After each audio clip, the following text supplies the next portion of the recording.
राधा वल्लभ श्री हरिवंश। राधा वल्लभ श्री हरिवंश। राधा वल्लभ श्री हरिवंश। राधा वल्लभ श्री हरिवंश। वृंदावनेश्वरी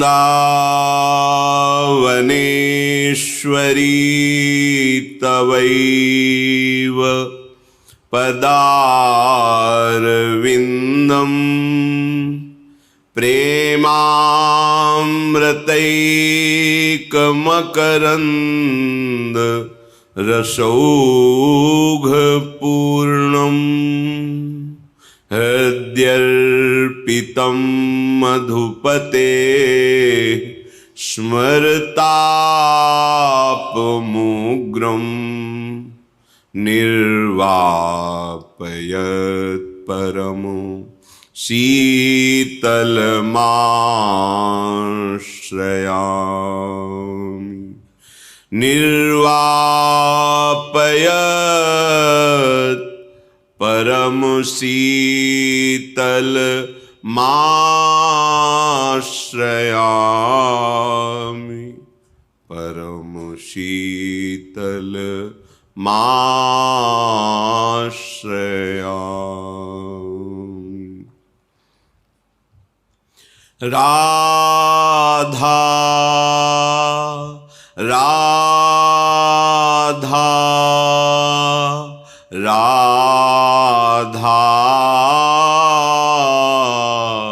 राधा। राधा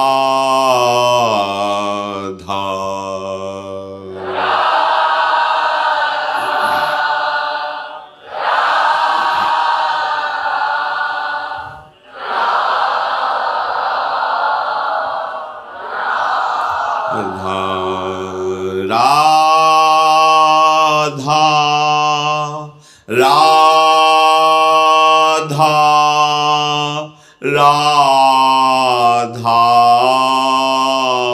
राधा।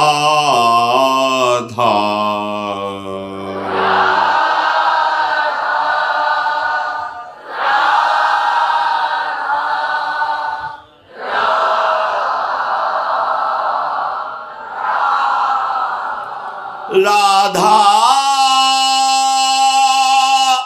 राधा राधा राधा।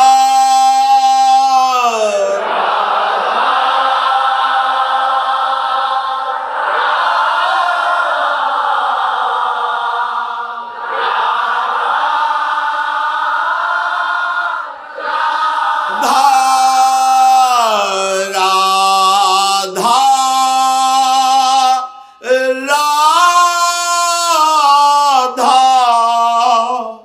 राधा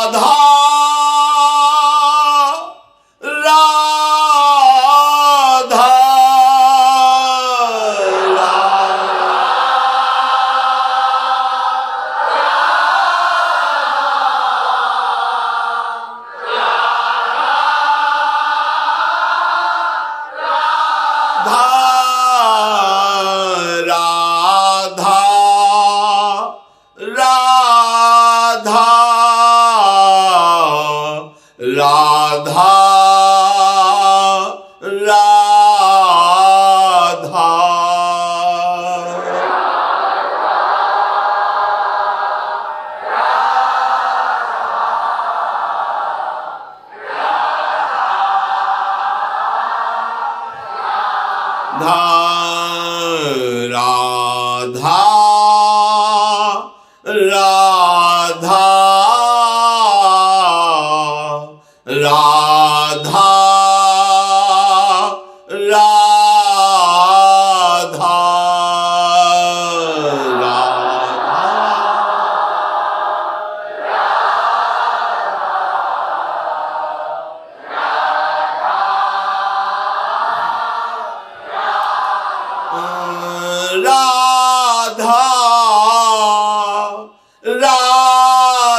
राधा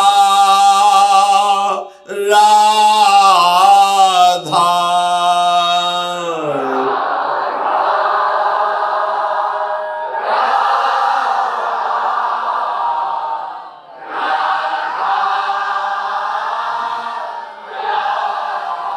श्री राधा वल्लभ लाल की जय।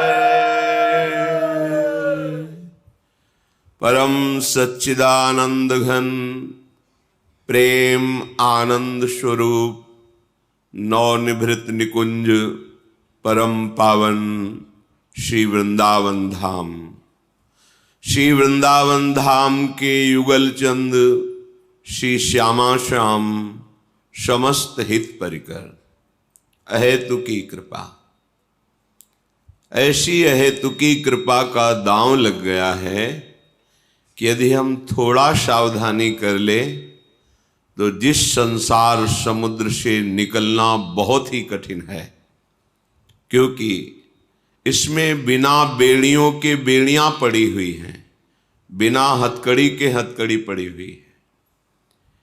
ये जो अहमता ममता की हथकड़ी बेड़ी पड़ी हुई है, इसे हम सहज स्वीकार किए हुए हैं, इसीलिए इसे तोड़ना बड़ा कठिन है। अविद्या अहंकार के कारण, कर्ता भोक्ता भाव दृढ़ होने के कारण हमारे को ये आनंद देगा, सुख देगा, इसमें हम बंध गए हैं। इस अविद्या का नाश करने में समर्थ है कृपा श्रीधाम वृंदावन की, लाडली लाल की, रसिक शिरोमणि प्रिया प्रीतम के अनुरागी जनों की।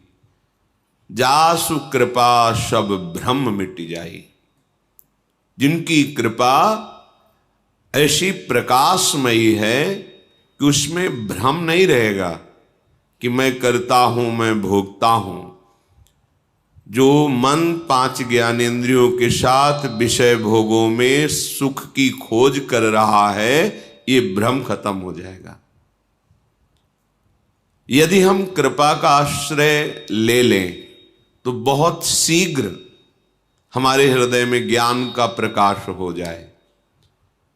कृपा का आश्रय इसलिए कह रहे हैं कि इसमें अहम जो अविद्या का राज्य स्थापित करता है वो नष्ट हो जाता है।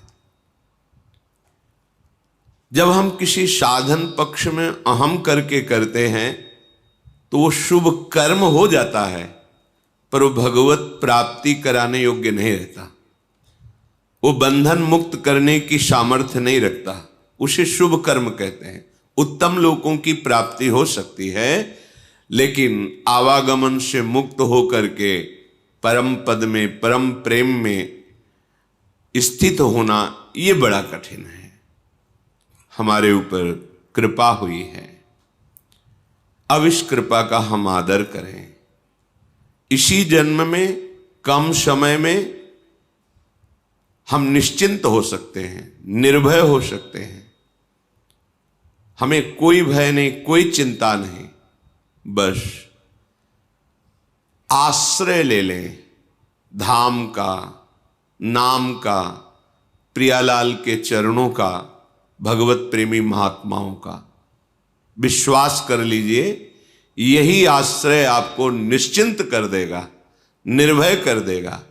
यद्यपि अपने में भगवत प्राप्ति की योग्यता नहीं है, पर हमने जिनका आश्रय लिया है वो एक कृपा कोर से हमें भगवत प्राप्ति करा सकते हैं। सर्वतो भावेन, मन वचन कर्म से हम उनका आश्रय ले लें। श्रीपाद प्रबोधानंद जी महाराज करुणा करके कह रहे हैं, मुक्ति श्री भी सकलित पदो नारकम याति धावन लब्ध्वा चिंतामणिमथ महावारिधो निक्षिपेत सहा कृत्वावश्यम सकल भगवत शेखरम स्वाधमः स्यात् यो दुर्बुद्धिस्त्यजति सहसा प्राप्य वृंदावनम तत्। आहा, यदि आपको धाम का आश्रय मिल गया है, वास मिल गया है, या गुरु कृपा से नाम मिल गया है, आपको नाम जपने की प्रेरणा मिल गई है, श्यामा श्याम नौ किशोर किशोरी के चरणों का आश्रय मिल गया है, तो अब दुर्बुद्धि मत धारण करो। दुर्बुद्धि त्यजति, दुर्बुद्धि का त्याग कर दो। क्या दुर्बुद्धि? एक यही आश्रय आपको बचा सकता है, धन का आश्रय, शरीर का आश्रय, बुद्धि का आश्रय, समाज पद प्रतिष्ठा, जन समुदाय का आश्रय, ये आपकी रक्षा नहीं कर सकता।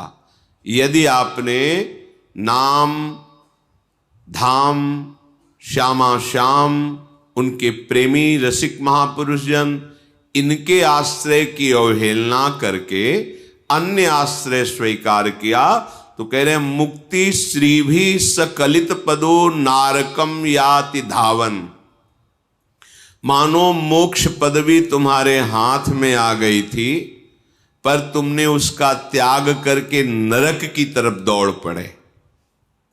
धनाभिमान, जनाभिमान और भी कुलाभिमान, विद्याभिमान, रूपाभिमान, बहुत प्रकार से अभिमान का हम आश्रय ले लेते हैं। ये हमें अभिमान दुर्गति प्रदान करता है। संस्कृति के मूल चक्र का यह स्वरूप है। ब्रह्म मूल प्रकृति, त्रिगुणात्मिका प्रकृति, महत्त्व और अहंकार, बिल्कुल नजदीक है, ये बड़ी ऊंचाई पे है। ये अहम जब देह भाव में स्थित हो जाता है, तब गुणाभिमान, विद्याभिमान, धनाभिमान, जनाभिमान ये प्रकट होता है। अगर ये कोई भी अभिमान एक है इनमें से, मुझे अध्यात्म मार्ग में सफलता प्राप्त नहीं होगी, ना होने देगा, ये अहंकार, ये मिटना बहुत आवश्यक है। ये तभी मिटता है जब हमें भगवत कृपा से साधु समागम प्राप्त होता है। तीन मुख हरिजस सुनत श्रवण मानो न त्रपित छिन। और हमारी जब ऐसी वृत्ति बन जाती है कि उन महापुरुषों के श्री मुख से निकले हुए भगवत रसामृत में डूबे हुए वचन श्रवणेन्द्रिय के द्वारा हम पान करते हैं, और हमारी ऐसी लालसा जागृत हो जाती है कि मुझे ऐसा सौभाग्य मिले कि मैं नित्य श्रवण करूं और निरंतर इसी आज्ञा पे रहूं, तो फिर तिनकी संगति रहत जाति कुल मद सब नंसई। फिर ऐसे भगवत प्रेमी महात्माओं के संग से समस्त अहंकार का नाश हो जाता है। और जहां अहंकार नष्ट हुआ, नितिक धर्मिन संग, तो रंग बढ़त नित नित सरस, नित नित प्रेम अभंग, यह जो कृपा हरिवंश की। फिर हम भगवत प्रेमी महात्माओं से ऐसी आसक्ति कर बैठते हैं कि हम उनके संग के बिना, उनके वचन के बिना, उनके दर्शन के बिना जी ही नहीं सकते। जो आसक्ति संसार में बंधन का कारण थी, वही जब भगवत प्रेमी महात्माओं से हुई तो मोक्ष का खुला हुआ द्वार बन गई। हमारा हृदय प्रेम अभंग स्थिति को प्राप्त कर लेता है। एक बार जब प्रेम प्रकट होता है तो कभी घटता नहीं है और कभी नष्ट नहीं होता, और इसका स्वभाव है प्रतिक्षण वर्धमानम, ये प्रतिक्षण बढ़ता रहता है। पर इसका प्रभाव यह है कि प्रेमी के हृदय में सदैव प्रेम की अपूर्णता का अनुभव होता है।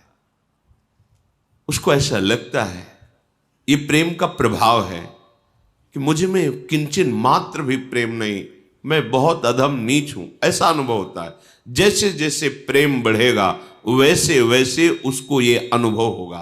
क्यों? अगर अनुभव हो जाए कि मैं प्रेमी हूं तब तो अहम जागृत हो जाएगा, फिर बात बनेगी नहीं। तो प्रेम का प्रभाव ऐसा होता है कि उसके हृदय में अद्भुत दिव्य भागवतिक दैन्यता का प्रादुर्भाव होता है। इसी दैन्यता से, इसी प्रेम से वो अपने प्रीतम को प्रेम डोरी में बांध करके अपने हृदय में छुपा लेता है। जय श्री भट्ट, प्रेम रस बंधन क्यों छूटे दृढ़ फंद। ये प्रेम की डोरी में आराध्य देव ऐसे बंध जाते हैं, वो छूट ही नहीं पाते। नित नित प्रेम अभंग, बड़ा सूक्ष्म है प्रेम। एक बार प्रकट होता है, प्रतिपल बढ़ता रहता है। उपासक के हृदय में दैन्यता बढ़ती, जैसे जैसे प्रेम वैसे वैसे अतृप्तता, वैसे वैसे दैन्यता, गंभीरता, अंतर्मुखता, ये सब दिव्य प्रेम के सद्गुण हैं। निरंतर अपने प्रीतम की सानिध्य का अनुभव, प्रीतम के चिंतन की स्वाभाविक वृत्ति, अखंड स्मृति उसके हृदय में जागृत हो जाती है। तो यहां श्रीपाद सावधान कर रहे हैं कि यदि तुम्हें भगवत प्रेमी संत का आश्रय, धाम का आश्रय, अखंडवास, प्रिया प्रीतम के चरणों की आराधना, तो दुर्बुद्धि मत करना। बहुत दुर्लभ बात मिल गई है। अपने अज्ञानी जन है, इसलिए प्रियालाल की इस हेतु की कृपा को खिलवाड़ समझते हैं।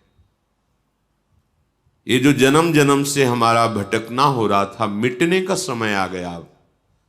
पर हम इतने बहिर्मुख हैं, इतने विषयानंद में डूबे हुए हैं कि भगवत कृपा की अवहेलना कर देते हैं। श्रीपाद आदेश कर रहे हैं, कह रहे हैं कि यो दुर्बुद्धि त्यजति, तुम ऐसी दुर्बुद्धि का त्याग कर दो। कोई तुम्हारा सहयोगी नहीं होगा। तुम्हारा शरीर भी तुम्हारे अनुकूल थोड़ी चलता है। देख लो, तुम्हारे अनुकूल तुम्हारा शरीर नहीं चलता, तुम्हारी इंद्रियां नहीं चलती, तुम्हारा मन नहीं चलता, तो फिर बाहर किस पर भरोसा करते हो? बाहर तो और बड़े दूर की बात है। तुम्हारे मन के अनुकूल सब चले, ऐसा तो तुम्हारा मन ही नहीं अनुकूल चलता। इंद्रियां अनुकूल नहीं, शरीर अनुकूल नहीं, फिर बाहर की बात क्या? इसलिए हाथ में आ गई है मुक्ति, मोक्ष पदवी हाथ में आ गई। यदि धाम का आश्रय है, वास है, प्रियालाल का चिंतन है, प्रियालाल के चरणों की शरणागति है, भगवत प्रेमी महात्माओं के वचनामृत का पान कर रहे हैं, तो मुक्ति तुम्हारे हाथ में रखी है। मुक्ति श्री भी सकलित पदो। अब गलती मत करो। नारकम याति धावन, तुम नरक में क्यों जाना चाहते हो? बोले क्या नरक का मतलब? यदि हम भगवान का आश्रय नहीं लेते, नाम जप नहीं करते, भगवत धाम की यात्रा नहीं करते, भगवत प्रेमी महात्माओं का समागम नहीं करते, तो मुझे नरक मिलेगा? अरे भाई, हम अपना ठीक से कमाते हैं, खाते हैं, परिवार का पोषण करते हैं, कोई पाप करते हैं क्या जिससे लोग कह सकते हैं कि जरूरी है ये सब होना? भाई, हम ठीक से चलते हैं, अपने परिवार का पोषण करते हैं, कमाते खाते हैं, कोई पाप है? देखो, तुम्हें अखिल ब्रह्मांडों की सरकार ने भेजा है, जाओ मनुष्य योनि में और अविद्या का, अज्ञान का नाश करके अपने स्वरूप में स्थित हो, अर्थात मुझे प्राप्त करो। आपने कहा कि हम विरक्त भाव से नहीं रह पाएंगे, हमें स्त्री चाहिए, पुत्र चाहिए, परिवार चाहिए, पद प्रतिष्ठा सम्मान, और आपका भजन भी करेंगे। तथास्तु, ऐसा ही हो, आपको प्राप्त हुआ। लेकिन ये जो आपको प्राप्त हुआ है, ये मूल उद्देश्य की प्राप्ति में सहायक होना चाहिए। आपको जो यहां भेजा गया उसका मूल उद्देश्य है भगवत प्राप्ति। मनुष्य शरीर का मूल उद्देश्य है भगवत प्राप्ति। साधन धाम मोक्ष कर द्वारा, पाई न जे परलोक सम्हारा। आपको सारी सुविधाएं दी गई है भगवत प्राप्ति के लिए। अब आप स्त्री को, पुत्र को, परिवार को, धन को, वैभव को, मान प्रतिष्ठा को अपनी मान लिया, और ये सरकारी व्यवस्था दी गई थी आपको। भगवत प्राप्ति में सहायक है ये बाधा नहीं है, बस भाव बदल देना है। ये जो आप भोक्ता भाव लेकर के विचरण करते हैं, इसके स्वामी बन बैठे हैं, गलत भाव है, अपराध है। ये सरकारी वस्तु को जबरदस्ती अपने कब्जे में लेकर के उसे अपनी मानना, ये अवहेलना है, अपराध है। जिस दिन जांच होगी उस दिन आपको दंड मिलेगा। चाहे जितना आप निर्माण कर दिए सब ढा दिया जाएगा, चाहे जितना, बस विश्वास कीजिए। श्रुत बनितादि जान स्वार्थ रत ना करुणे सभी ते। ये सरकारी आदमी है, ये आए हैं आपके भक्ति में सहयोग करने के लिए। आप इन अपने कर्तव्य का पालन करते हुए इन्हें भगवत स्वरूप मानकर इनकी सेवा कीजिए और वो प्रभु को समर्पित कर दीजिए, ये भगवत प्राप्ति में सहायक हो जाएगी। लेकिन आप तो स्वामी बन बैठे, भोक्ता बन बैठे। भोक्ता भाव में काम क्रोध आदि का राज्य रहता है और नरक के यही द्वार हैं। त्रिविधम नरकस्येदम द्वारम नाशन मात्मनः कामः क्रोधा तथा लोभा तस्मादेत्रयम् त्यजेत। तो जो श्रीपाद कह रहे हैं कि भगवद आश्रय छोड़कर आप जो ऐसा भाव करता भोक्ता भाव में जा रहे हैं, मानो मुक्ति को छोड़ करके नरक जा रहे हैं। तो आप गए ना नरक, कामा क्रोधा तथा लोभा, इसी में तो है। कामनाओं से युक्त होकर के कभी लोभ में विचरण करते हैं, कभी क्रोध में। कामना की पूर्ति हुई तो लोभ में, लोभ से और लाभ की इच्छा और भोगने की इच्छा। कामना में बाधा पड़ी तो क्रोध, क्रोध आया तो हिंसात्मक वृत्ति, स्मृति का ही नाश हो गया। मैं किस लिए आया था, क्या कर रहा हूं, और बंधन कारक कर्म कर बैठे। तो सावधान, इस दुर्बुद्धि का त्याग कीजिए। लब्ध्वा चिंतामणिमथ महावारिधो निक्षिपेत सह। श्रीपाद कह रहे हैं तुम्हारे हाथ में चिंतामणि आ गई है। श्रीमद राधा रसुधा निधि में महाप्रभु हरिवंश चंद्र जी कह रहे हैं, चिंतामणि प्रणमताम ब्रज नागरीणाम चूड़ामणि कुलमणि वृषभानु नामना। यहां कौन सी चिंतामणि की बात कर रहे हैं? स्वामिनी जू, श्री प्रिया जू।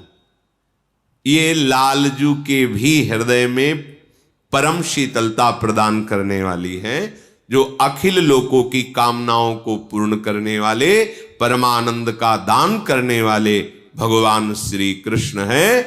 उनको भी ये प्रेम का अद्भुत सुख प्रदान करने में समर्थ हैं लाडली जू। तभी तो मांगत लाल लाडिलो नागर, प्रगट भई दिन दिन की चोरी, दान देरी नवल किशोर। चिंतामणि हमारी स्वामिनी जू हैं, तो स्वामिनी जू से कम नहीं है स्वामिनी जू का नाम। श्री कृष्णचंद्र जू के भाव को भाई जी श्री हनुमान प्रसाद पोद्दार जी ने कहा कि राधा नाम राधा रूप से भी मुझे प्रिय लगता है, राधा से प्रिय लगता है मुझको राधा नाम। अर्थात जब हमारी दिव्या पे आ गया राधा राधा राधा, तो मानो चिंतामणि हाथ में आ गई। चिंतामणि कौन है? हमारी श्री लाडली जू। चिंतामणि किसे कहते हैं? चिंतित पदार्थों को, चिंतित वस्तुओं को, चिंतित भावनाओं को, चिंतित तत्व को प्रदान करने वाली। आप चाहे जो चिंता करें, चिंता रहित कर देती है चिंतामणि। हमारी स्वामिनी जो हमारी चिंतामणि है, उनका चिंतामणि स्वरूप राधा नाम हमारे को गुरुदेव की कृपा से मिला। राधा राधा राधा। तो लब्ध्वा चिंतामणि मथ, तुम्हें चिंतामणि प्राप्त हो गई और तुम उसे महावारिधो निक्षिपेत्सः इस भव समुद्र में फेंक दिया। भव समुद्र में फेंक देने का तात्पर्य भूल गए। बार बार उपदेश सुनने पर भी कि एक श्वास भी खाली ना जाए। तुम्हारी एक श्वास इतनी कीमत रखती है, तुमने जीवन भर जो धन कमाया है वो एक श्वास खरीदने के लायक भी नहीं है। अगर हमारी अंतिम श्वास हो, कह दिया जाए कि पूरे जीवन की संपत्ति देता हूं, एक श्वास और बढ़ा दो, नहीं बढ़ेगी। तो ऐसी कीमती श्वास से बहुत कीमती कमाई करनी चाहिए, वो है राधा राधा राधा। श्रीपाद प्रबोधानंद जी कह रहे, कैसी तुम्हारी दुर्बुद्धि है कि तुम्हें ये चिंतामणि स्वरूप स्वामिनी का नाम मिल गया, तुम्हारे हाथ में चिंतामणि आ गई। तुम भोगों को देखकर, संसार के सुखों के आकर्षण में, या संसार के कोहरा स्वरूप दुख की घटा को देखकर भूल गए राधा नाम। इसका मतलब चिंतामणि को तुमने ऐसे समुद्र में फेंक दिया, अब ढूंढने से भी नहीं मिलेगी। भाव, यदि तुम प्रियाजू के नाम को भूल गए तो ऐसे गर्त में गिर जाओगे कि नाम जपने लायक तुम नहीं रहोगे। पापवंत कर सहज स्वभाव, भजन मूर्ति भाव न काओ। आप भजन नहीं कर पाएंगे। भजन कोई खिलवाड़ नहीं है, सबसे कठिन काम है भजन करना, सबसे कठिन काम। मन को समाहित करके एकाग्र चित्त से नाम में डूबना, इससे बड़ा विश्व में ब्रह्मांड में कोई कठिन कार्य नहीं, सबसे कठिन कार्य है। और ये आप अकेले नहीं कर सकते हो। भजन न होए संग बिनु, इस सिद्ध रसिक महापुरुषों की वाणी है।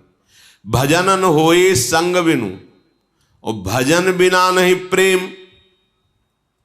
बिना भगवत प्रेमी महात्माओं के संग के, बिना भजनानंदी संतों के समागम के आप में भजन की वृद्धि, भजन की रुचि हो ही नहीं सकती, नहीं हो सकती। भजन न होई संग बिन, और भजन बिना नहीं प्रेम। इसलिए छिनहु भजन न छाड़िए, धरिए ध्रुव यह नेम। ये नियम ले लो कि चिंतामणि है राधा नाम, आप जो चाहेंगे मिल जाएगा पक्का। वो अभी आप के दुष्कृत नाश नहीं हुए, वासनाएं नष्ट नहीं हुई, इसलिए आप ये अनुभव नहीं कर पा रहे जो हम कह रहे पक्का। ऐसा नहीं कि हमें सब अनुभव हो गया हो, पर जैसे है 1 किलोमीटर दूर पर ध्वजा मंदिर की दिखाई दे रही है तो ऐसा लगता है मानो नजदीक आ गए हैं। ऐसे ही यत्किंचित गुरु कृपा से जो भी राधा नाम का, तो ऐसा लगता है पक्का, ऐसा ही है। पूर्ण नाम की महिमा तो कहूं कहां लगी नाम बढ़ाई, राम न सकहीं नाम गुण गाई। स्वयं नामी भी अगर चाहे तो अपने नाम की महिमा का पूर्ण वर्णन नहीं कर सकता। फिर अपने लोग तो अधम जीव हैं, गुरु कृपा से कुछ किनका मिलता है पूर्णता। तो जब स्वयं पूर्ण नामी नाम की महिमा का पूर्ण वर्णन नहीं कर सकते तो अपने अपूर्ण कैसे पूर्ण का वर्णन कर सकते हैं? क्यों अपूर्ण? क्यों? क्योंकि वाणी एक सीमित है। जैसे सीपी से समुद्र को उलीचा नहीं जा सकता सीपी, ऐसे ही प्राकृतिक ब्रह्मा के द्वारा रची हुई बुद्धि से अप्राकृतिक चिदानंद प्रेम रसधाम नाम का पूर्ण वर्णन नहीं किया जा सकता। जितना भी वर्णन है वो यत्किंचित मात्र है। ऐसे राधा नाम चिंतामणि को आपने सुना, आपके कान के द्वार से आपके हृदय में पहुंचा, पर आपने आदर नहीं किया। भोगों की, विलासिता की, अहंकार की इन वृत्तियों में ऐसे बहते रहे कि राधा नाम भूल गए। तो बोले आपको मानो चिंतामणि हाथ में दे दी गई और आपने महासमुद्र में फेंक दिया। समुद्र का तात्पर्य अब आप चाहे जितना खोजो नहीं मिलने वाला, क्योंकि अथाह है ये संसार समुद्र, अथाह है। इसमें ऐसी तरंगे हैं कि बहते इतने दूर चले जाओगे कि ना सुनने लायक रहोगे और ना जपने लायक रहोगे। प्रत्यक्ष का प्रमाण नहीं, आप देख लीजिए। कृत्वा वश्यम शकल भगवत शेखरम स्वधाम स्याद। श्रीपाद कह रहे हैं ये जो वृंदावन धाम है, ये भगवत अवतारों के जो शेखर हैं, शिरोमणि हैं, वो मूल निकुंज बिहारी जी हैं। ये जो निकुंज बिहारी ठाकुर हैं, इन्हीं से सब अंश कला अवतार प्रकट होते हैं। भागवत में श्री भगवान व्यास देव जी ने वर्णन किया कि भगवान श्री कृष्ण इन्हीं के अंश से सब। तो हमारे नवनिवृत्त निकुंज विलासी जो रसिक शेखर भी हैं और रस समुद्र भी हैं, उनको प्राप्त कराने में समर्थ है ये आश्रय। धाम का आश्रय, धाम का वास, श्यामा श्याम के चरणों की शरणागति और भगवत प्रेमी महात्माओं का संग, ये धाम का आश्रय। आप कहां सत्संग सुन रहे हैं? धाम में। आप किससे सत्संग सुन रहे हैं? श्यामा श्याम के चरण रज आश्रित जनों से। आप कहां बैठे हैं? ब्रह्मेश्वरादि सुदरूह पदारविंद श्रीमत् पराग परमाद्भुत वैभवाया। अद्भुत महासिद्धियां जिसमें छिपी हुई है, वो लाडली जी के चरण चिन्हों से चिन्हित इस परम पावन रज में बैठ करके आप सुन रहे हैं। इससे स्वाभाविक आपके हृदय में वो भाव प्रकट होगा जो रसिक शेखर प्रभु श्री कृष्ण को अधीन कर लेता है। कृत्वा वश्यम, कृत्वा वश्यम शब्द पर ध्यान दो। किसी तपस्या से, किसी साधना से, किसी व्रत नियम से भगवान को अधीन किया जाए, ऐसा नहीं आता। यहां कह रहे कृत्वा वश्यम, किसको?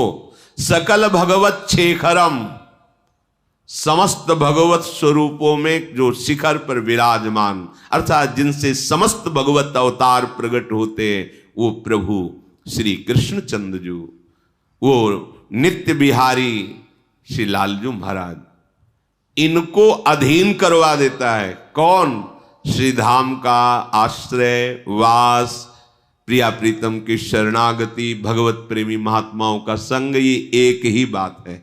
इसे कई शब्दों में कहा जाता है, एक ही बात। जैसे भक्तमाल जी के रचयिता ने गान किया, भक्ति भक्त भगवंत गुरु चतुर नाम बपु एक, इनके पद बंदन किए नासत विघ्न अनेक।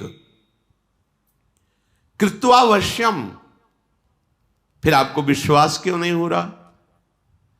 आप निश्चिंत क्यों नहीं हो जाते? क्योंकि ये अहंकार जो है गलित नहीं हुआ है।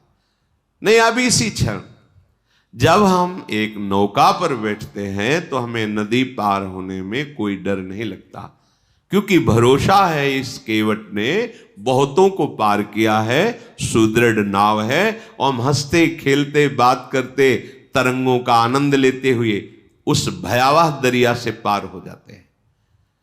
फिर वो नाव टूट सकती, प्राकृतिक है। वो केवट असावधान हो सकता है क्योंकि वो मनुष्य है, तूफान भंवर में फंस सकती है, भयावह है, फिर भी आप निश्चिंत हो जाते हैं। लेकिन यहां केवट अविनाशी है, नाम अविनाशी है। आज तक जो इस नाव में बैठा कभी डूबा ही नहीं, भव समुद्र में सब पार हो गए, फिर आपको विश्वास नहीं होता। श्री हरिवंश प्रताप नाम नौका निज खेवक, स्वयं प्रभु खेने वाले हैं और उनकी नाम रूपी नौका का आश्रय लेकर हम बैठ गए हैं। अब हमको क्या चिंता? पर हम नहीं बैठे हैं। बात यह है, हम बातें केवल करते हैं, हम अहंकार की नौका में बैठे हो। ये नौका जरूर डुबो देती है, कोई भी हो, चाहे तपस्या का अहंकार ही क्यों न हो, जितेंद्रियता का अहंकार, जानकारी का अहंकार, किसी भी तरह का अहंकार है, तो हम अहंकार की नौका में बैठे हो, ये नौका जरूर डुबोती है। यदि आप भगवद आश्रित हैं तो कह रहे तुम्हें सहसा ये प्राप्त हो गया है, तुमने कोई प्रयास नहीं किया है। मनुष्य शरीर किसी प्रयास से नहीं मिला, केवल भगवत कृपा से मिला। सेवक जी महाराज कहते 84 लाख के चक्र को बीच में रोक दिया। संस्कृति मांझ बरियाई के पायो, मानुष दे वृथा कत डरत। संस्कृति चक्र को बरियाई माने जबरदस्ती रोक के आपको बीच से निकाल करके मनुष्य देह दे दिया कि अपना कल्याण कर ले।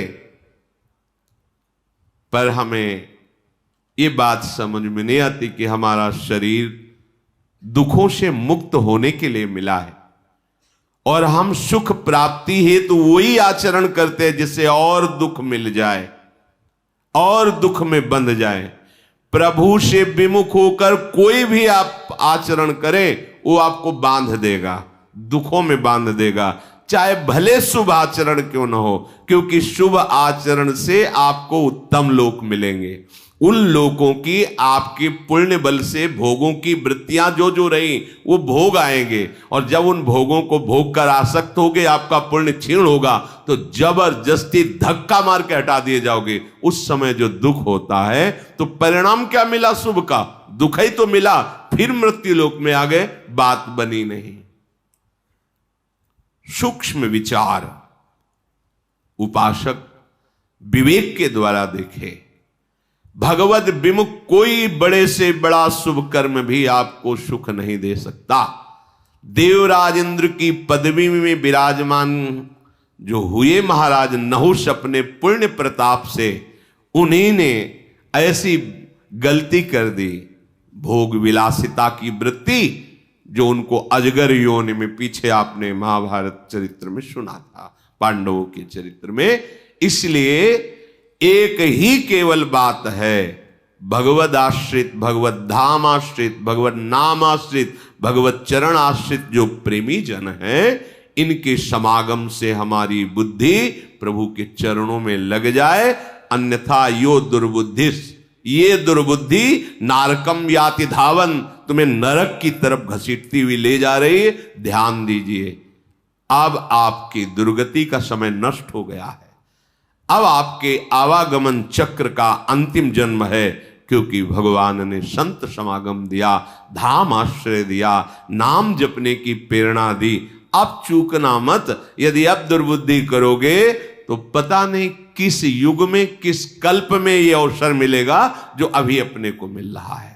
सावधान होकर प्रिया प्रीतम के नाम को निरंतर जपे और जितना बन सके परम पावन धाम में अपना समय व्यतीत करे, चिंतन में या शरीर सहित चिंतन में, दोनों बातें हैं। आश्रय लेकर बाहर रहते हुए चिंतन में या धाम वास करते हुए चिंतन में।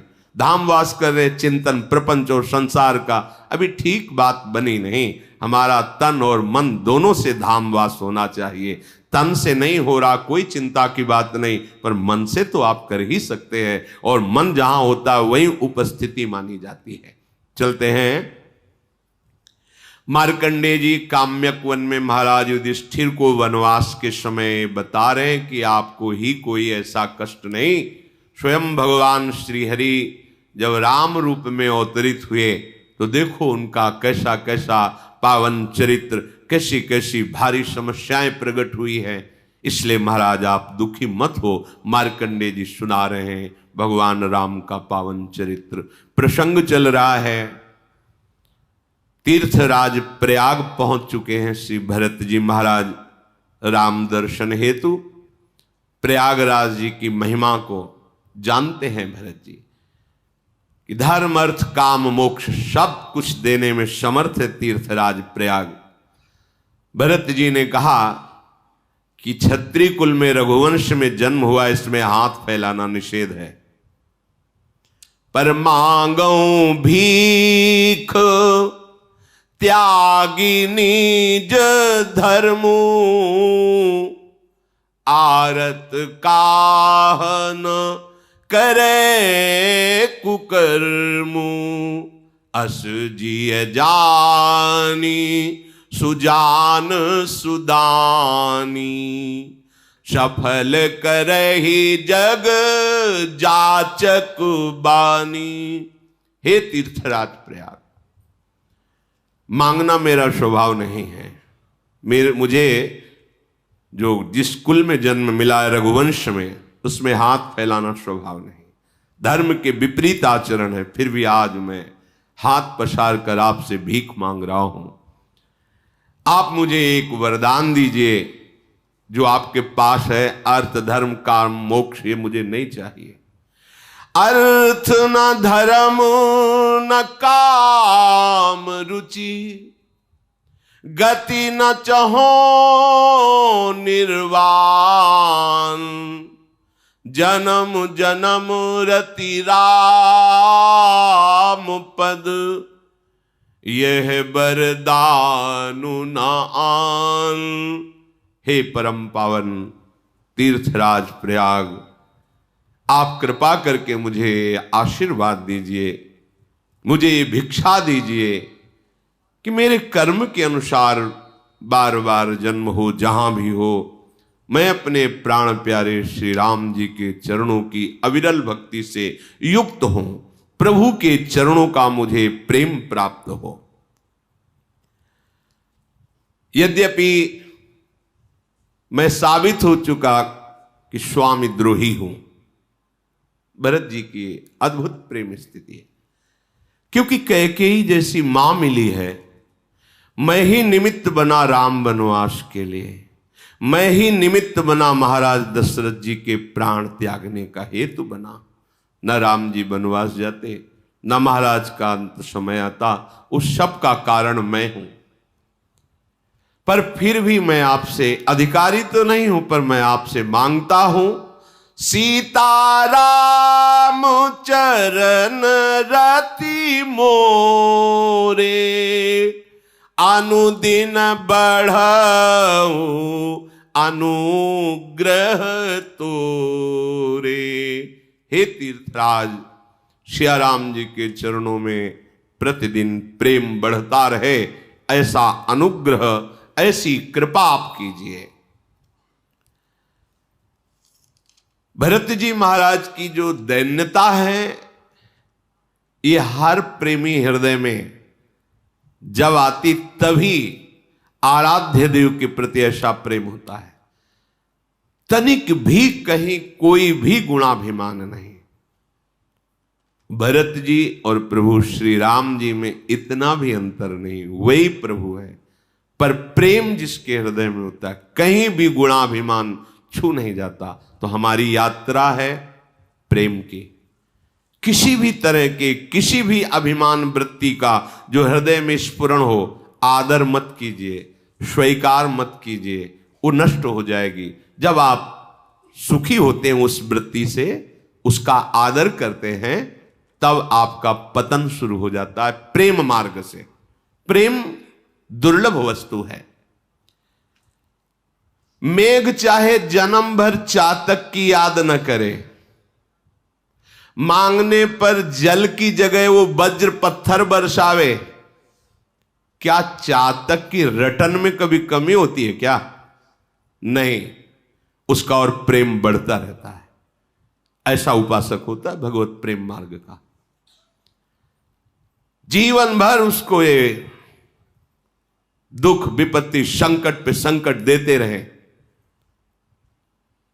कभी आनंद कभी परमानंद की वृत्ति ना दे, तो भी प्रेम प्राप्ति की लक्ष्य वृत्ति रखने वाला उपासक प्रतिपल आनंदित होता हुआ आगे बढ़ता जाएगा। आज तक तो कभी दर्शन दिए नहीं, आज हृदय जल रहा है, ये प्रेम ही नहीं, ये सब रोने धोने वाले लोग हैं।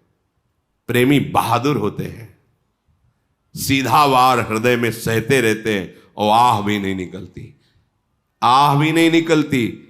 जिए सराह सराह जय हो आपकी। यद्यपि वो पाषाण वर्षण कर रहा है, जबकि वो पी पी कह करके एक बूंद जल मांग रहा है, वो जल की जगह गर्जना करके मानो डांट रहा है, पाषाण वर्षण। लेकिन चातक के पंखों में जब ओले गिरते हैं तो समझता मेरे मेघ का स्पर्श है, उसे दुलार नजर आता है। भगवान के द्वारा दी हुई प्रतिकूलता भक्त उसे उपहार समझता है, दुलार समझता है। ये सांसारिक बुद्धि से क्यों में उसे नहीं समझ में आता, ये हृदय की बात है प्रेमियों की। उसका प्रेम बढ़ता रहता है। जैसे तपाया जाए तो स्वर्ण में चमक और बढ़ती है, ऐसे ही प्रीतम के प्रेम निर्वाह करने वाले उपासक के ऊपर जितनी प्रतिकूलता आती है उसका और प्रेम गौरव को प्राप्त होता है और बढ़ता है। ये बात समझनी पड़ेगी। भजन तो करते हैं पर हृदय जलता रहता है, कोई काम बनता नहीं है, अश्रद्धा हो रही है। आप कहते हैं सब नाम से पूर्ण हो जाता है, मेरा विश्वास डगमगा रहा है। अरे था कब विश्वास तेरा? डगमगाए तो तब जब ना हो। तेरा विश्वास तो भोगों में है, तेरा विश्वास तो अनुकूलता में है, तेरा विश्वास तो जहां विश्वास नहीं करना चाहिए वहां है, इसलिए डगमगाया। नहीं तो जिनको विश्वास है ना, तो आप भी स्वयं विश्वास नहीं हटा सकते। जिनके लिए विश्वास है आप भी नहीं डिगा सकते। मिलो ना मिलो ये आपकी इच्छा की बात है, लेकिन हमारे एकांतिक प्रेम को, एकांतिक निष्ठा को आप भी नहीं हटा सकते। बोले फिर तुम्हें हम नरक देंगे, तो हम वहां भी बोलेंगे जय श्री राधे। हमारी निष्ठा को अब आप नहीं हटा सकते, क्योंकि आपकी चाहत, आपकी प्रियता अपनी तरफ से है। आप मुझे देखें तो आप मेरे प्यारे, आप मेरे अनुकूल चलें तो आप मेरे प्यारे, आप मेरे मन की कामनाएं पूर्ण करें तो आप मेरे प्यारे, हम आपको एक बार हाथ जोड़े, आप 2 बार जोड़े तो आप हमारे प्यारे। ये प्रेम नहीं, ये तो वाणिज्य व्यापार है। भगवान श्री कृष्णचंद्र जी के शब्दों में कि जो प्रेम करने वालों से प्रेम करते हैं वो तो व्यापार। आप हमें चाहते हैं, हम आपको चाहते हैं। हमारा जो प्रेम मार्ग है वो आपकी क्या इच्छा इससे नहीं कि आप हमें देखें, आप हमें दुलार करें, आप हमारे सामने हमारी बड़ाई करें, हमारे अनुकूल चले तो जय हो, आप हमारे प्रेमी नहीं। आप हमारे सामने ही दूसरे को प्यार करें और सभा में धक्का मार के निकाल दें, मैं नहीं तुझे प्यार करता, फिर भी मैं तुम्हें प्यार करूंगा, फिर भी अपने जीवन को आपके ही चरणों में न्यौछावर करूंगा।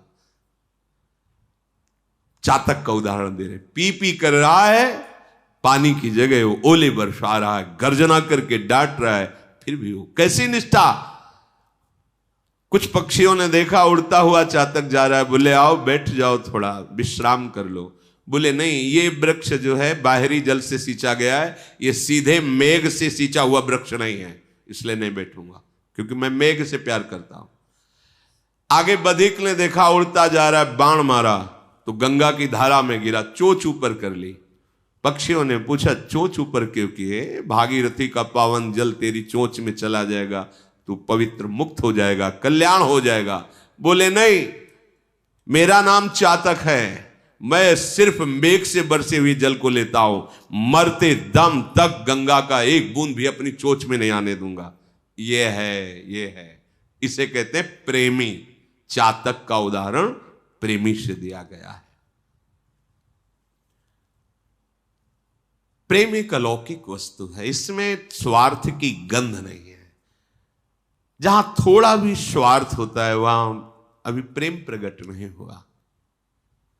प्रेम का स्वभाव होता है मर के मिट के भी अपने प्रीतम को सुखी करना, प्रीतम से सुख लेना नहीं, प्रीतम को सुखी करना। चंद्रमा से चकोर प्यार करता है, जानता है मैं उड़कर भी नहीं पहुंच सकता, विचार किया क्या करूं, कैसे मेरे प्रीतम चंद्रमा का मुझे स्पर्श प्राप्त हो। तो ठीक है, मैंने सुना है भगवान शंकर चिता की भस्म की लेप करते हैं, चिता भस्मालेपो गरल मशनम दिक्पट धरो जटाधारी कंठे भुजगपतिहारी पशुपति कपाली भूतेशो। तो मैं राख बन जाऊं तो शायद भगवान शंकर मेरी चिता की राख को ऐसे लगाएंगे तो मस्तक में द्वितीया का चंद्रमा विराजमान है, मुझे मेरे प्रीतम से मिलन हो जाएगा। आहा, ये प्रीति का स्वरूप। वो भस्म होना चाहता है, अपने प्रीतम के मिलन के लिए अपने प्रिय शरीर को अग्नि में जलाना चाहता है। मीठो कहा अंगार में जाहि चकोर चबाए, अंगार खाता है चकोर, मैं भस्म हो जाऊं और मेरी शरीर की राख को देवाधिदेव महादेव जब मस्तक पर धारण करेंगे तो वही चंद्रमा विराजमान है, मेरा प्रिय चंद्रमा मुझे मिल जाएगा।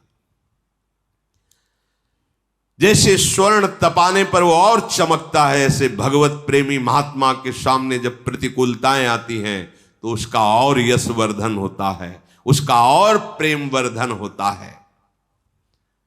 भरत जी के ऐसे दैन्य वचन सुनकर के त्रिवेणी में मंगलमयी वाणी प्रकट हुई और कहा, तात भरत तुम सम विधि साधु,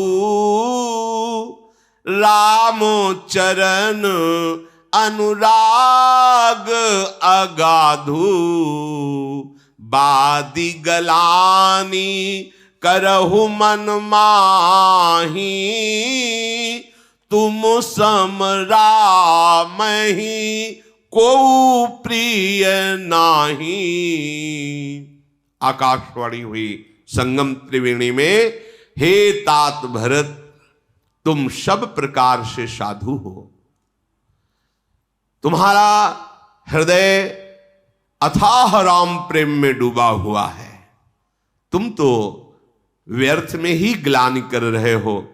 तुम्हें पता है श्री राम जी को तुम प्राण प्यारे हो, तुम्हारे समान राम जी को और कोई प्रिय नहीं है। तन पुल क्यों ही हरसि सुनी, बेनि बचन अनुकूल, भरत धन्य कही धन्य सुर, हर्षित बरसहि फूल। जय हो ऐसा कह के देवता लोग भरत जी पर पुष्प बरसा रहे हैं। ये वाणी सुनकर कि तुम्हें राम जी बहुत प्यार करते हैं, भरत जी के तन में रोमांच हो रहा है, आंखों से अश्रु बह रहे हैं। तीर्थराज प्रयाग में जितने भी रहने वाले ब्रह्मचारी, वानप्रस्थ, गृहस्थ, उदासीन, सन्यासी आदि हैं, सब दौड़ दौड़ करके भरत जी के दर्शन करने आते हैं। भरत जी का शील, स्वभाव, दैन्यता, पवित्रता, प्रेम, ये देख करके सब भरत जी की सराहना करते हैं। श्री भरत जी महाराज मुनियों के दर्शन करते हुए मुनिराज भरद्वाज जी के समीप आए, जहां भगवान पहले आए हुए थे। मुनि ने देखा कि भरत जी अश्रु पुलकित होकर दंडवत कर रहे हैं। भरत जी को दंडवत करते देखकर मुनि पुलकित होकर कह रहे, आज हमारा सौभाग्य उदय हुआ है। दौड़ पड़े प्रेम विवश होकर, भरत जी को हृदय से लगा रहे हैं, बहुत दुलार कर रहे हैं, आशीर्वाद दे रहे हैं। भरत जी ऐसे संकोच में है कि मानो हम कहीं छुप जाएं। क्यों? बड़ा सोच है कि अगर ये महर्षि हमसे कोई भी प्रश्न करेंगे तो मैं उत्तर नहीं दे पाऊंगा। बहुत दैन्यता में भरत जी। भरद्वाज ने कहा, कुछ पूछने की जरूरत नहीं, मुझे सब पता है, आप संकोच मत कीजिए, आपको कुछ बोलने की जरूरत नहीं इस विषय पर। ये कैसे हो गया? क्या तुम्हारी सम्मति नहीं थी? क्या तुम्हें पता नहीं था कि तुम्हारे राज तिलक को लेकर श्री राम का वनवास निश्चित किया गया है? अगर ऐसे कुछ प्रश्न हुए तो मैं क्या उत्तर दूंगा? भरत जी ऐसा भरद्वाज जी नहीं, सुनो, हमें सब कुछ पता है। भरद्वाज जी कह रहे, तुम्हें ग्लानि नहीं करना चाहिए, ऐसा ही विधान है। इसमें कैकेयी का भी कोई दोष नहीं है, क्योंकि ऐसा विधान रचा गया है। उसी विधान में कैकेयी की भी बुद्धि है।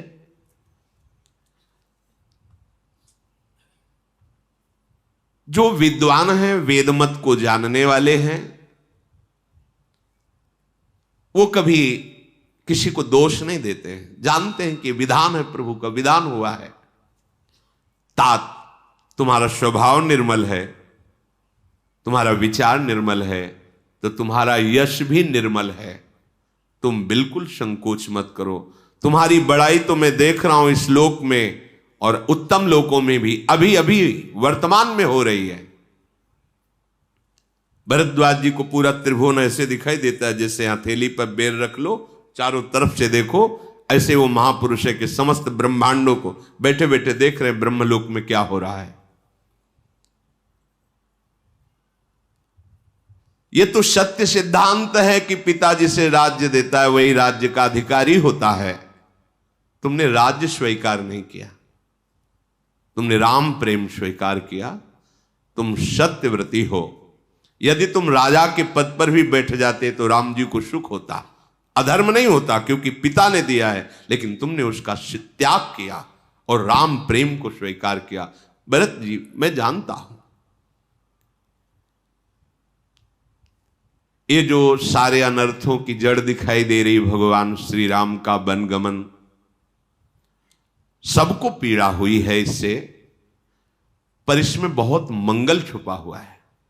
भरद्वाज जी के बहुत से ब्रह्म ऋषियों का दर्शन, बहुत से ऐसे असुर निशाचरों का वध, परम उद्धार उनका, जो भागवतिक विधानों में विघ्न डालने में समर्थ है, जिनको मंत्रों के द्वारा भी नहीं रोका जा सकता। इसलिए वनगमन यद्यपि दुखदाई है, पर वो ऋषियों के लिए, जगत मंगल के लिए है। भावी वश ऐसी कुचाल हुई है, तुम किसी को दोष मत दो। मैं निश्चित कहता हूं कि जो तुम्हें दोषी ठहराएगा वो अधम अज्ञानी दुर्गति को प्राप्त होगा। यदि तुम राजा बनते तो भी कोई तुम्हें दोषी नहीं ठहरा सकता था, पर तुमने तो राज्य का त्याग करके राम प्रेम स्वीकार किया। भरत, तुमने बहुत अच्छा किया। जो प्रभु के दर्शन के लिए राज्य त्याग करके चल पड़े, ये तुम्हारा समस्त मंगलों का मूल है, राम चरणारविंद का प्रेम।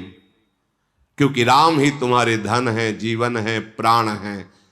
जिसके राम ही धन है, जीवन है, प्राण है, उससे बड़ा धनी और सौभाग्यशाली कौन हो सकता है? यह है जिसे वेद और लोक दोनों जगह सुख प्राप्त करना हो तो ऐसा धन कमाओ जो कभी नष्ट ना हो, वह है नाम धन। ऐसा आश्रय लो जो हर समय आपको बचाएगा, वह श्री हरि चरणों का आश्रय। ऐसा बल जिनके बल से सब बलवान होते हैं, वो प्रभु का बल। काहे को भूल करते हो? कोई आश्चर्य की बात नहीं आपके लिए जो ये त्याग है, क्योंकि आप महाराज दशरथ जी के पुत्र और श्री रामचंद्र जी के भाई हो। सुनो भरत, तुम्हारे प्रति राम जी कितना प्यार करते हैं ये मैं अंदर से देखा हूं। रात्रि में जब सियाराम लक्ष्मण एक जगह बैठे बात कर रहे थे तो मैं पीछे कुटिया से सुन रहा था। रात भर तुम्हारी ही चर्चा करते रहे। तब मुझे पता लगा कि कितना प्रेम करते हैं सियाराम जी आपसे। भरत जी पुलकित हो रहे हैं बात सुनकर, क्योंकि लग रहा था प्रभु का स्वभाव तो करुणामय है, पर मैं स्वामी द्रोही ठहराया गया। मेरी ऐसी उत्पत्ति हुई कि इससे उनको लेकर के, मेरे को, राज तिलक को लेकर अंदर बड़ा संकोच था। जब भरद्वाज के मैं रात भर सुना, सियाराम आपकी ही बात केवल कर रहे थे। और तुम्हें बताऊं एक गुप्त बात, जब स्नान कर रहे थे राम जी, तो जैसे कोई मंत्र या इष्ट देव का नाम उच्चारण करता है, ऐसे ही वो भरत भरत कह के डुबकी लगा रहे थे। जाना मरम न हाथ प्रयागा, मगन हो ही तुम्हारे अनुरागा। तुम्हारे प्रेम में डूबे हुए भरत भरत ऐसा कहते हुए डुबकी लगा रहे थे। ये मैंने देखा। अगाध प्रेम राम जी का आप पर है। ये रघुनाथ जी की बड़ाई नहीं, ये स्वभाव है उनका। अगर कोई शरणागत हो जाए तो पूरे कुटुंब का उद्धार कर देते हैं। अगर कोई शरणागत हो जाए तो पूरे कुटुंब के भरण पोषण का भार ले लेते हैं पूरे। यह न अधिक रघुबीर बड़ाई, प्रणत कुटुंब पाल रघुराई। तुम तो भरत मोर मत येहू, धरे देह जनु राम सनेहू। कोई प्रभु का शरणागत हो जाए तो उसके कुटुंब का, पुरखों का, पितरों का भी उद्धार हो जाता है। प्रभु उसके परिवार के पालन पोषण का ठेका लेते। कौन? अनंत ब्रह्मांडों का पालन पोषण करने वाले। इसीलिए जो भक्तजन होते हैं वो इससे भी निश्चिंत, क्या होगा मेरे परिवार का, नहीं, जो अनंत ब्रह्मांडों का भरण पोषण करता है वही करे। महाप्रभु चैतन्य देव जिस दिन संन्यास लेने की अनुमति लेकर के रात्रि में निकले तो नगर के बाहर निकलते ही कदम रुक गए। सोचा कि माता सची एकदम वयोवृद्धा और प्रिया जो विष्णु प्रिया जी एकदम नवीन, संसार से अनभिज्ञ, कैसे कैसे जीवन कैसे यापन। नहीं नहीं, विश्वम्भर भगवान सबका भरण, कूद गए गंगा में, पार हो गए। कोई दूसरा पानी देने वाला नहीं है। वयोवृद्ध माता है, नवकिशोरी है, नवीन अवस्था है, विष्णु प्रिय, संसार से एकदम अपरिचित। पर हरि प्रेम ने, यह केवल प्रेम की ही सामर्थ्य है। वो तो भगवान है, वो तो सब दिव्य लीला परिकर हैं। पर जो प्रभु की शरण में होगा उसको ये लौट के नहीं सोचना मेरे परिवार का क्या होगा, मंगल ही होगा। क्योंकि तुम सच्चे शरणागत हो तो तुम्हारे पूरे परिवार का भरण पोषण। यहां भी देखो, सरकारी हिसाब देखो, अगर आप सरकारी किसी विशिष्ट पद में हैं तो आपके परिवार के जैसे माता पिता हैं, फ्री यात्रा कर सकते हैं, ट्रेन में कर सकते हैं, काफी सुविधाएं होती हैं। फिर अनंत ब्रह्मांडों की सरकार में आपका शरणागतिपन, फिर वो आपको चिंता क्या करनी। प्रणत कुटुंब पाल रघुराय। और हे भरत, तुम तो मेरा मत है। भरद्वाज जी कह रहे कि राम का प्रेम ही मूर्तिमान भरत रूप में है। ये मेरा मत है, मैं अनुभव कर रहा हूं। तुम्हारे हृदय में अब कोई ऐसी भावना नहीं रहनी चाहिए कि कलंक मुझे लोग ठहराएंगे। ये सब के लिए राम भक्ति का प्रारंभ हुआ है, श्री गणेश हुआ है कि आप जैसा प्रेमी, हे तात तुम्हारा यश निर्मल चंद्रमा है। प्रभु श्री राम के जितने भी दास हैं वो सब कुमुद हैं, चकोर हैं। तुम्हारा यश रूपी चंद्रमा सदैव उदय रहेगा, कभी अस्त नहीं होगा और घटेगा बढ़ेगा। ये जो दोष चंद्रमा में है वो इस चंद्रमा में नहीं, ये सदैव केवल बढ़ेगा ही बढ़ेगा। हे भरत, त्रैलोक्य में तुम्हारा यश छाएगा क्योंकि तुम भगवान के प्रेमी हो। अपने यश की चाह करके यश संबंधी चेष्टाएं करना भगवत प्राप्ति में बाधक है। यदि आप सच्चाई से भगवान के नाम गुण का आश्रय लेकर चलेंगे तो बिस्तरे सब जग विमल की रति, साधु संगति ना टरे, अपने आप विस्तार होता है। क्योंकि त्रिभुवन को पावन करने वाला प्रभु का नाम, प्रभु के लीला गुण का आप गान करते हैं, त्रिभुवन के स्वामी का दासत्व है, तो त्रैलोक्य में तुम्हारा यश फैलेगा। जिनके प्रेम और संकोच के वश में होकर स्वयं सच्चिदानंद घन प्रभु आकर प्रकट हुए, जिन्हें श्री महादेव जी अपने हृदय के नेत्रों से कभी देख करके तृप्त नहीं होते, अर्थात निरंतर देखते हुए रूप रस का पान करते रहते हैं, तुमने कीर्ति रूपी अनुपम चंद्रमा को प्रकाशित कर दिया, भगवत प्रेम को। भरत, कहीं ऐसा मत मान लेना कि हम तुम्हारी स्तुति कर रहे हैं। भरद्वाज जी कह रहे, सुनहु भरत हम झूठ न काहि, उदासीन तापस बन रही, सब साधन कर सुफल सुहावा, लखन राम सिय दर्शन पावा, तेहि फल कर फलु दरस तुम्हारा, सहित प्रयाग सुभाग हमारा। भरत धन्य तुम जस जगु जयऊ, कहियस प्रेम मगन मुनि भयऊ। हे भरत जी, हम कभी असत्य नहीं बोलते, भरद्वाज जी कहे, और हम उदासीन हैं, हमको किसी से लेना देना भी नहीं कि हम आपकी बड़ाई किसी कारण से कर रहे हो। हम पक्षपात शून्य हैं, न हमारा कोई शत्रु है न हमारा कोई मित्र है, हमारा स्वभाव है उदासीन रहना। और हम तपस्वी हैं, किसी की मुंह देखी नहीं करते, कोई लेने की आकांक्षा किसी से नहीं की। आपकी हम बड़ाई कर रहे हो, कुछ हमारे अंदर चाह हो, हम वन में रहते हैं, अर्थात हमारा किसी से किसी भोगों से कोई प्रयोजन नहीं है।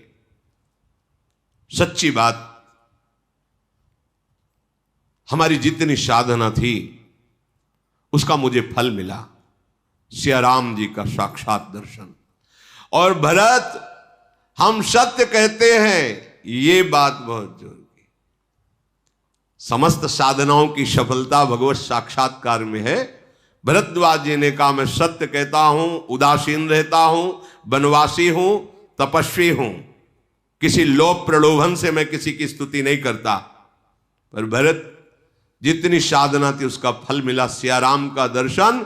और सियाराम दर्शन का फल जो मुझे मिला वो तुम्हारा दर्शन मिला। ये है भगवत प्रेमी का दर्शन का स्वरूप। आराध्य देव के दर्शन का फल मिला, आपका दर्शन। आज प्रयागराज अपने भाग्य सराह रहा है, बड़भागी हुआ क्योंकि आप जैसा प्रेमी पधारा। भरत, तुम धन्य हो, तुमने सारे जगत को जीत लिया है। ऐसा करके भरद्वाज जी प्रेम मगन हो गए। भरद्वाज जी के वचन सुनकर समस्त आए हुए अयोध्या के जन और वन के ऋषि मुनि वानप्रस्थ ब्रह्मचारी सन्यासी आदि साहब जय हो, साधुवाद साधुवाद ऐसा कह रहे हैं। भरत जी का तन पुलकित है, मन सियाराम के प्रेम में मगन है, नेत्रों से अश्रु बह रहा है। मुनि मंडली को प्रणाम करके भरत जी बोले, मुनियों का समाज है और तीर्थों का राजा प्रयागराज है। अगर यहां कसम भी खाई जाए तो अपराध लगता है। यहां कसम खाने की जरूरत, जैसे बोले ना कि हम तो तीर्थराज प्रयाग की सौगंध खा, यह अपराध है। क्योंकि यहां कुछ भी बोलो सौगंध खाने की जरूरत नहीं, सत्य ही बोलना जाएगा। क्योंकि तीर्थराज, ये तो श्रीधाम वृंदावन है जहां प्रयाग में मस्तक रगड़ता है आकर। अगर इस स्थान में कुछ भी बनाकर कहा जाए तो उससे बड़ा पाप और नीचता क्या होगी। मैं सच्चे भाव से कहता हूं, आप सब सर्वज्ञ हैं और मेरे स्वामी श्री राम हृदय की बात को जानने वाले हैं। मुझे माता कैकेयी के करने का कुछ भी सोच नहीं है। मेरे मन में इस बात का भी दुख नहीं कि मुझे कोई कैकेयी पुत्र कहेगा। इस बात का भी भय नहीं कि मेरा लोक निंदा करेगा और परलोक बिगड़ जाएगा। और मेरे पिताजी पधार गए, इस बात का भी उतना शोक नहीं, क्योंकि पिताजी का जैसा महान कौन हो सकता है, जिसके राम जैसे पुत्र और राम विरह में प्राण त्याग दिए। लोक लोकांतरों में उनके यश का गान हो रहा है। बस मुझे एक हृदय में जो भारी पीड़ा हो रही हो इस बात की कि बिना पादुका के सियाराम जू लखन जू नंगे पैर वनवास, वलकल वस्त्र, मिले तो कंद मूल फलों का आहार, पृथ्वी पर कुश की साथरी पर सोना, सर्दी गर्मी वर्षा सब वृक्षों के नीचे सहना। मेरी छाती फटी जाती इस दुख से। ये मैं सब सह लूंगा, ये मैं सहन नहीं कर पा रहा कि मेरे आराध्य देव, मेरे प्राणाराध्य राम सिया ऐसे। मुझे अब ना नींद आती है, ना मुझे चैन मिलती है, न किसी बात से मुझे संतोष होता है। मैंने बहुत खोजा पर कोई उपाय समझ में नहीं आ रहा कि मैं इस अशांति से, जलन से, दुख से मुक्त हो पाऊं।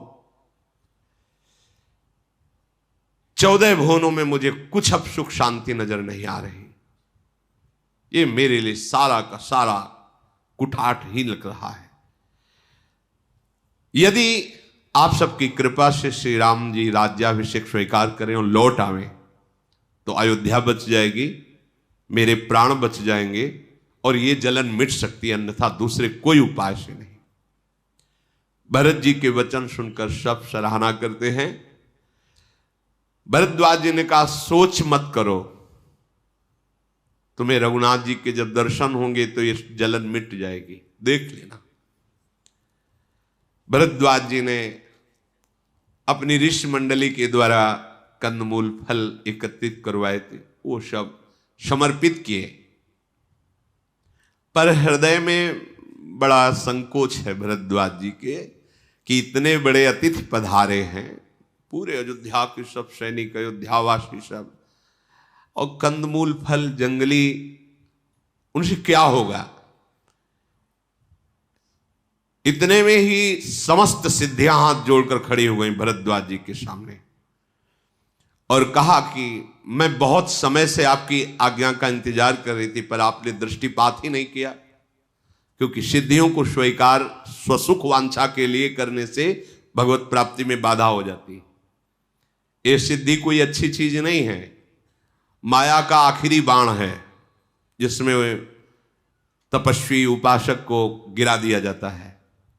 कई तरह की सिद्धियां होती, दूसरे के मन की बात को जान लेना, बहुत दूर की बात को सुन लेना, एक समय में कई जगह उपस्थित हो जाना, जहां प्रवेश द्वार है ही नहीं वहां से निकल जाना, बहुत तरह की सिद्धियां होती हैं। एक भी सिद्धि स्वीकार कर ली जाए तो भगवत प्राप्ति में बाधा हो जाती है। रिद्ध सिद्धि पेरे बहु आई, बुद्धि लोभ दिखावे भाई, होए बुद्धि जो परम सयानी, तिन तन चितई न अनहित जाने। ये अनहित करने वाली हैं, भगवत प्रेम नहीं प्राप्त होने देंगी। जो बड़े बड़े योगियों में ऐसा कुछ, वो कोई सम्मान के लिए नहीं, स्वाभाविक सेवा में सिद्धियां उपस्थित हैं, वो सम्मान के लिए नहीं। स्वीकार करना एक अलग चीज हो जाती है। हमने भ्रमण के समय कई संतों के चरणों के दर्शन किए हैं जो सिद्ध महापुरुष, ऐसी सिद्धियों के ब्रह्मबोध संपन्न महापुरुष, तो समझ ही नहीं पाएंगे आप, ये ऐसी ऊंचाई की सिद्धि है कि इसके लिए तो बहुत गुरु कृपा, भगवत कृपा चाहिए, तब उस संतों को पहचान पाओगे। नहीं, उनकी बालवत चेष्टा है, आप जान ही नहीं सकते कि ये त्यागी बैरागी किस कोटि के महापुरुष है। ऐसे किया, पूरी सभा सुगंध से युक्त हो गई। आप बोलिए कौन सी सुगंध चाहिए? ऐसे किया सुगंध, ऐसे किया, चांदी के सिक्के, सोने के सिक्के गिरते चले जा रहे हैं भरी सभा में, बड़े से कई ऐसे चमत्कार। और वो सिक्के किस काम में आएंगे? बैंक में तो बहुत जमा है, बैंक है ना, इतने चमत्कार से क्या होगा। हम तो उसकी उपासना कर रहे थे जिसने एक पलक झपकते ही अनंत ब्रह्मांडों को रच दिया, और उसको हम प्रेमाधीन करना चाहते थे, हम उसके सानिध्य को प्राप्त करना चाहते थे। और लग कहां गए? जादू वाले भी तो दिखाते थे, जो बड़े जादूगर होते हैं वो एक नोट दिखाएंगे, सैकड़ों उसी से निकाल देंगे। कई ऐसे लोग तालियां पीटते हैं, तो जादूगर और हम में अंतर क्या रह गया? क्या अंतर रह गया? कई तरह के जादू गांव में छोटे मोटे तो देखे ही है। वो लोग ऐसे मनोरंजन करते ना, हाथ में रुपया दिया, कान में मारा और कान से रुपया निकाल दिया, कई ऐसे दृश्य। ये कोई बड़ी बात नहीं है। माया के द्वारा रचित पदार्थों को दर्शन करा देना या कोई अलौकिकता है, कोई खास बात। साधु का चमत्कार क्या होता है? हम कैसे जाने के साधु चमत्कारी है? हमारा विषयी मन जो भोगों में रत है, पापाचरण में रत है, बलात् उसे खींचकर प्रभु के नाम रूप लीला धाम में लगा देना, यह महात्मा का चमत्कार होता है। यह चमत्कार किसी और सिद्धि से नहीं होता, ये केवल भगवत चरणारविंद की अनन्य निष्ठा से होता है, दूसरा कोई और चमत्कार है क्या? उसका महत्व क्या है? देख नहीं रहे हो? सूर्य चंद्र ये सब चमत्कार ही तो है मेरे मालिक का, इससे बड़ा चमत्कार क्या होगा? फैक्ट्रियां लगी हैं जहां इत्र की, कन्नौज में, तो जब गंगा किनारे भ्रमण कर रहे थे तो उधर रास्ता नहीं था, तो ऊपर से चढ़ के निकलना पड़ता था। जो फैक्ट्री की नालियां निकल रही थी उनसे सौरभ निकल रहा था, क्योंकि इत्र की। आप सोचो हमारे प्रभु के श्रीअंग का कैसा सौरभ होगा, हम उसको प्राप्त करने के लिए निकले हैं। अगर ऐसे ऐसे करने से कोई सौरभ निकलता है, कौन सी बड़ी बात है। 2 4 6 महीने भूत प्रेतों के मंत्र अगर आप सिद्ध कर लो तो बैठ के एक पूज्य भाई जी महाराज घटना बताते थे कि जो जाता उनके मन की सारी बात बता देते। बहुत सी ऐसे चमत्कार वृत्तियां। वो एक थे तो जो भाई जी से किसी ने कहा कि बहुत सिद्ध महापुरुष हैं और उनके पास जाओ तो नाम लेके पुकारते हैं, अमुक। आश्चर्य हुआ ना कि हमने तो नाम लिखाया नहीं फिर भी नाम बता रहे। तुम वहां से आए हो, इतने बजे चले थे, अच्छा आज ये पाके चले थे और ये सोच के चले थे, आओ आओ बट कोई समस्या। महाराज जी हम बता रहे हैं तुम्हारी ये समस्या है, ऐसा ऐसा। बोले महाराज वो तो सर्वज्ञ भगवान है वो। भाई जी फिर गए। भाई जी महाराज तो भगवत चरणारविंद के प्रेम रस की सिद्धि के प्राप्त महापुरुष। जब वो अपनी सभा से निवृत्त हुए, सभा के पीछे गए, तो भाई जी ने कहा आपका बहुत यश सुना, बहुत नाम सुना, तो आपके दर्शन हेतु आए। महापुरुषों का एक प्रभाव होता है, वो अंदर से कांप रहे थे। अरे नहीं नहीं आप क्या कह रहे हैं, हमारे दर्शन क्या, हम तो नाटक करते हैं। बोले नाटक कहाँ, तुम तो सत्य बात बता देते हो अमुक जगह से। वो बोले मैं नहीं बताता हूँ। ऐसे गमछा ऐसे डाले हुए थे, गमछा हटाया और कहा देखो एक बिष्ठा का थोड़ा सा, बिष्ठा का यहाँ एक ऐसे गोला सा करके ऐसे रुई में बंधा हुआ। बोले ये देखो इसमें यक्षिणी बैठी हुई है, मेरे कान में यक्षिणी सिद्ध किया है और वो मुझे कान में सब बता देती है, तो मैं बता देता हूँ मेरे में। बोले नाम जब भजन कुछ, ये तो कुछ है नहीं। भाई जी ने फिर लिखा कि उनकी दुर्गति हुई। जब अंतिम समय आया तो यक्षिणी से पूछा कि मैं कहाँ मरूंगा, क्या उनका तुम्हारी दुर्गति होगी, तो भागे नर्मदा जी की तरफ।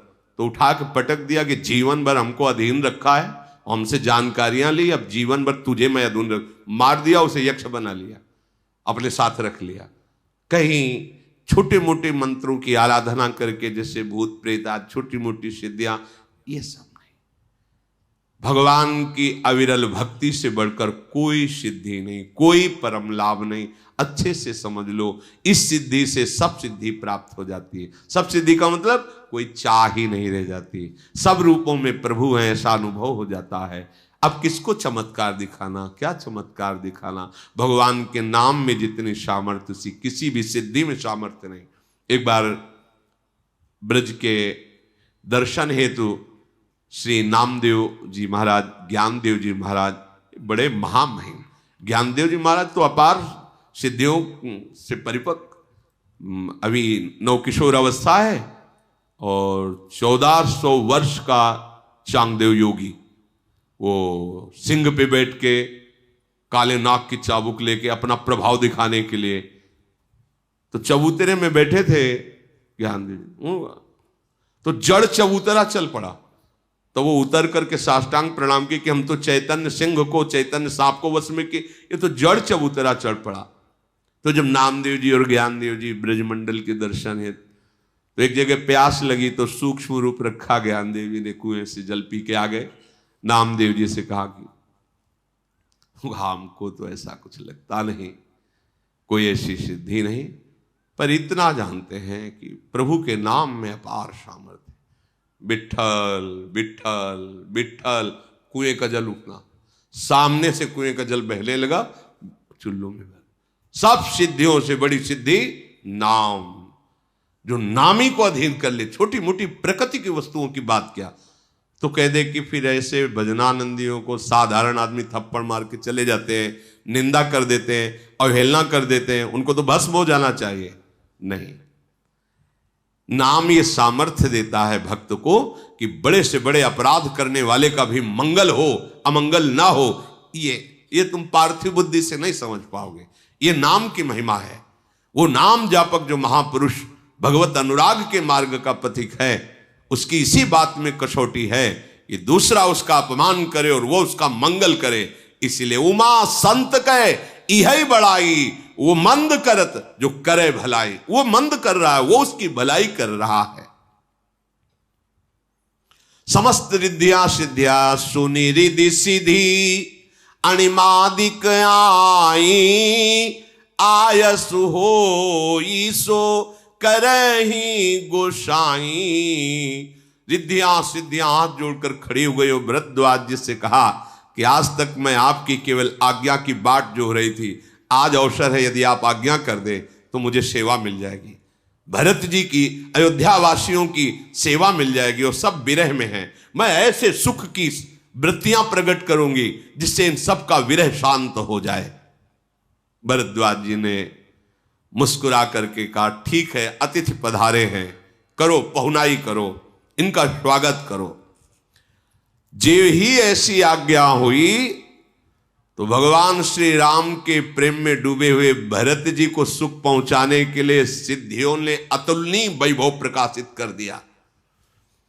ऐसे वास की व्यवस्था की कि देवराज इंद्र भी ललचा पड़े। वास की व्यवस्था हर अयोध्यावासी की, सिद्धियों का यही तो अद्भुत वैभव। सुंदर सुंदर देखते देखते भवनों के निर्माण हो गए, पूरे नगर की पूरी व्यवस्था। जिसके मन में, अब वो सिद्धियां ही है, जिसके मन में जो रुचि कभी रही है वो सब सिद्धियां भोग। दास दासियां हजारों लाखों करोड़ों ऐसे प्रकट हो गए कि एक एक के 4-4 दास दासियां एक एक अयोध्यावासी के, जैसी रुचि सुंदर सुखद जथा रुचि जेही, सब भोग उपस्थित। और भरद्वाज जी देख रहे सिद्धियों का चमत्कार, सब की सब सुखद व्यवस्था। सब अयोध्यावासी मुनि का तपोबल देखकर सराहना करते हैं। भरत जी मुनि का प्रभाव देख रहे कि इंद्र वरुण यम कुबेर इन लोकपालों को भी जो सुविधा नहीं, वो अयोध्यावासियों को सुविधा दे रहे हैं। भरद्वाज जी अपने तपोबल से प्रकट हुई सिद्धियों से सुख की सामग्री ऐसी लुभायमान है, सुख समाजु नहीं जाई बखानी। आगे शब्द, देखत बिरती विसारहि ज्ञानी। जो ज्ञान विज्ञान संपन्न है, ऐसा सुख सामग्री है कि उनका वैराग्य भूल जाए, ये सिद्धि है। ऐसी सुखद आसन, सुखद सेज, सुंदर भोजन, सुंदर दास दासियां, ऐसे लुभायमान वन, पशु पक्षी, फल फूल, सब सिद्धियों ने एक क्षण में रच दिया। अमृत भी फीका लगे ऐसा भोजन, जिसे देख करके बड़े बड़े संयमी मुनि भी इच्छा करें उन्हें पाने की। सभी के सुंदर डेरे, कामधेनु, कल्पवृक्ष सब वहां उपस्थित है। बसंत ऋतु का प्रभाव, शीतल मंद सुगंध वायु,